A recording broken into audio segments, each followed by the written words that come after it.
अब सदस्य चर्चा में भाग ले सकते हैं। सर्वप्रथम प्रवीण देशमुख जी।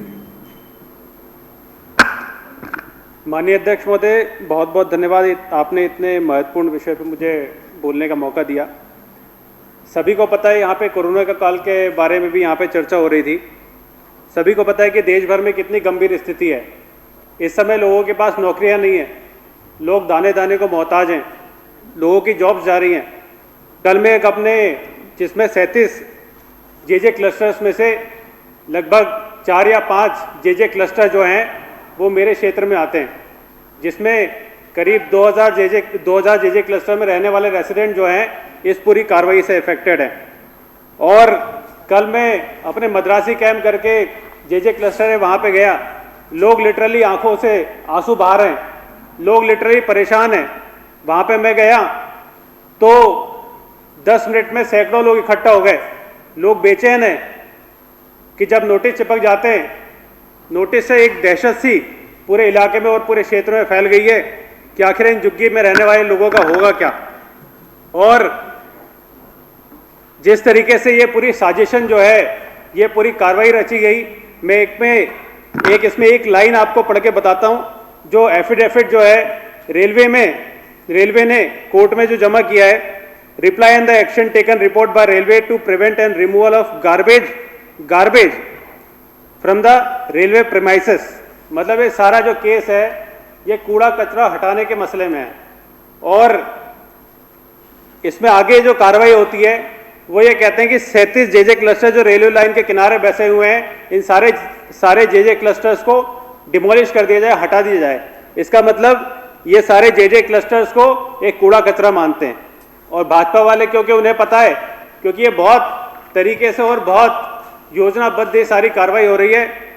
किसी एक भाजपा के और तमाम जो है दूसरे एक अधिकारी से बात कर रहा था, मैंने पूछा कि भाई आपने ये इस तरीके का एफिडेविट और इस तरीके का नोटिस क्यों लगाया है? तो वो कहते हैं कि ये जो जेजे क्लस्टर्स के लोग हैं, भाजपा वालों को तो वोट देते नहीं है, ये सारे अरविंद केजरीवाल का नाम जपते रहते हैं। इस वजह से, क्योंकि ये वोट नहीं देते, इसलिए इनके साथ ऐसी कार्रवाई करो कि जिंदगी इनकी याद रखे, कि लाइफ टाइम इनको याद रहे कि अरविंद केजरीवाल को वोट देने का नतीजा क्या होता है।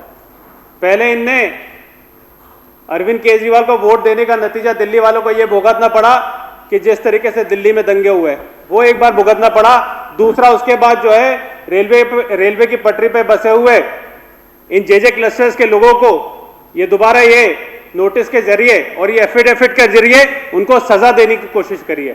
दिल्ली के लोगों को सजा देने की कोशिश करी है। जेजे क्लस्टर में रहने वाले 48,000 जेजे क्लस्टर्स में लगभग 10,000 लोग रहते हैं।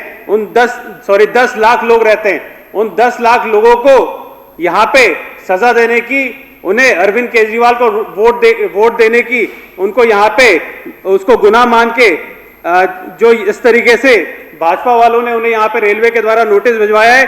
और मैं इसमें और आपको बताना चाहता हूँ कि ये नोटिस के बाद जो है ये सारी कार्रवाई जो है वो कूड़े के कारण हो रही थी, जिसमें कि एक मीटिंग कन्वे करी गई, जिसमें मैं आपको सेकंड पॉइंट इस ऑर्डर का एफिडेविट का पढ़वाता हूं। That it is humbly submitted that in compliance to the order direction dated 28/2/2020 of this honorable court, the officer of Railway of Delhi division has detailed deliberation the meeting conveyed by South Delhi Municipal Corporation on 5/3/2020 और 17 मार्च को। तो ये 2 बार इन्होंने meeting करी, जिसमें railway वाले मौजूद थे और एसडीएमसी के म्युनिसिपल कॉर्पोरेशन डिपार्टमेंट मौजूद था। एसडीएमसी वालों की मेन जिम्मेदारी क्या होती है? कूड़ा कचरा साफ करना।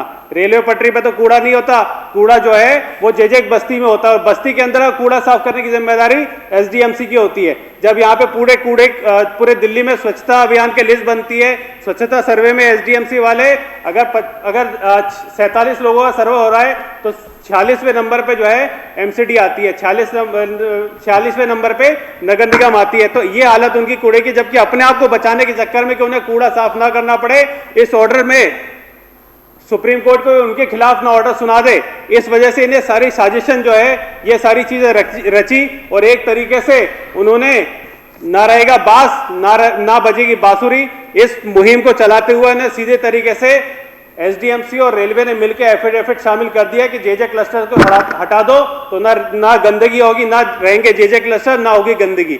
तो इस तरीके से इन्हें सारा साजिशन जो है, ये सारा सिस्टम यहाँ पे रचाया है, जिसके तहत जो है अब दिल्ली के जो है 10 लाख लोगों की जो जीवन यापन है, 10 लाख लोगों का लाइफ स्टेक जो है, लाइवलीहुड जो है, वो सिर्फ और सिर्फ भाजपा के कारण इस समय में स्टेक में आ चुकी है।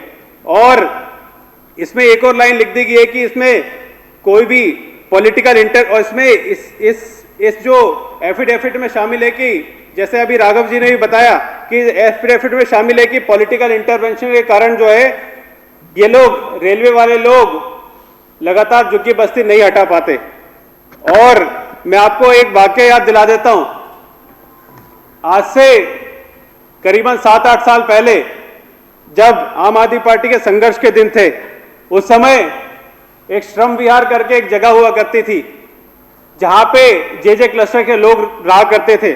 मुझे अभी भी याद है कि मुख्यमंत्री अरविंद केजरीवाल जी ने उस समय सड़कों पे जाके उनके लिए लड़ाई लड़ी, उनके लिए लाठी डंडे खाए, आंसू गैस खाए, और आज श्रम विहार वहां पे मौजूद है मुख्यमंत्री अरविंद केजरीवाल की बदौलत। इस वजह से मुख्यमंत्री अरविंद केजरीवाल सारे जेजे क्लस्टर, झुग्गी झोपड़ी रहने वाले लोगों के दिल में बसते हैं, इस वजह से उनके दिल में बसते हैं। और ये बात लगातार भाजपा वालों की आंखों में चुभती है और इस वजह से ये सारे जेजे क्लस्टर्स को हटाना चाहते हैं। और लगातार हमारे पूरे क्षेत्र में और तमाम और भी जगह जहां पे जेजे क्लस्टर्स आते हैं, जहां पे रेलवे लाइन के किनारे जो है जेजे क्लस्टर बने हुए हैं, उन सभी जगह में ये लगातार ऐसे नोटिस चिपकाए जा रहे हैं रेलवे प्रशासन द्वारा, और लोगों को एक तरीके से दहशत फैलाई जा रही है।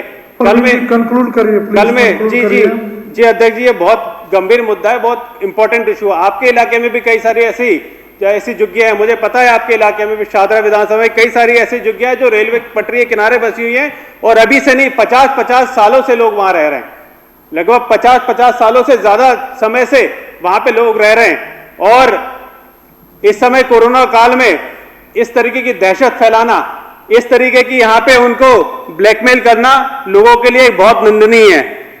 जिस तरीके से, लेकिन मैं धन्यवाद करना चाहूंगा मुख्यमंत्री अरविंद केजरीवाल, उनकी सरकार का, कि तुरंत इसका संज्ञान लेते हुए यहां पे एक डूसिब ने डीआरएम को एक लेटर लिखा जिसमें कि उन्हें क्लेरिफाई कर दिया कि इसमें डूसिब में एक एक्ट है जिसमें बिना रिहेबिलिटेट करे हुए इनको हटाया नहीं जा सकता, जिसमें it's clarify that it is a पर provision of section 31A of the NCT of Delhi law special provision section act 2011 which has been extended to 2020 by NCT of Delhi special provision second amendment। मतलब बिना उनको rehabilitate करे हुए उनको वहां से हटाया नहीं जा सकता। लेकिन ये जो इस तरीके की तलवार जो है, जो रेलवे के गलत एफिडेविट और गलत बयानी से यहाँ पे लोगों के लिए खड़ी हो गई है, ये अपने आप में बहुत ज्यादा चिंता का विषय है। और जिस तरीके से यहाँ पे एफिडेविट वो लगातार फाइल करते जा रहे हैं, ये लगातार जो है नोटिस लोगों के घरों पे चिपकाए जा रहे हैं, एक तरीके से दहशत जो है लोगों के घरों में, लोगों के दिलों में बैठ गई है इस कोरोना काल में। और लोग लिटरली, कल मैं जहां पे गया मद्रासी कैंप में, वहां पे लोगों ने कह दिया है कि अगर हमारी झुग्गी बस्ती टूटी तो हम इस रेलवे पटरी पे सो के अपनी जान गंवा देंगे, लेट के अपनी जान गंवा देंगे। तो इस तरीके की दहशत जो है वहां के लोगों के दिलों में बसी हुई है। इसलिए राघव चड्ढा जी का जो प्रपोजल है उसको तो मैं समर्थन करता हूं। साथ में इस तरीके के नोटिसों से दिल्ली की जनता डरने वाली नहीं है, ना ही मेरे इलाके की जनता डरने वाली है। मैं उनके साथ खड़ा हूं, चाहे कुछ भी हो। रेलवे पटरी पे सोना होगा, सबसे पहले मैं सोऊंगा।